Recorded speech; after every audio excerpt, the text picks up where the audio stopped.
Nous sommes par ailleurs des joueurs tenaces, voire redoutables, quand il s'agit de la sauvegarde de nos instruments d'aide à la culture. C'est ainsi qu'en 1999, le gouvernement du Parti québécois a appelé de ses vœux la création d'un instrument juridique international reconnaissant le droit des États d'adopter librement des politiques culturelles pour dire haut et fort que la culture n'est pas une simple marchandise et qu'il appartient aux États et aux gouvernements d'élaborer des politiques favorisant le développement culturel des populations qu'ils représentent.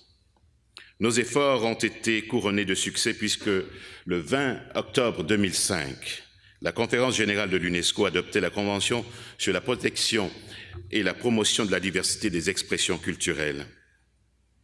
Pour tous les observateurs sérieux, il est indéniable que sans les efforts du Québec, cette convention internationale n'aurait jamais vu le jour.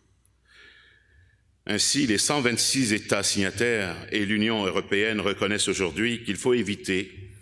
que l'évolution du commerce remette en cause le rôle des États et des gouvernements et entraîne une standardisation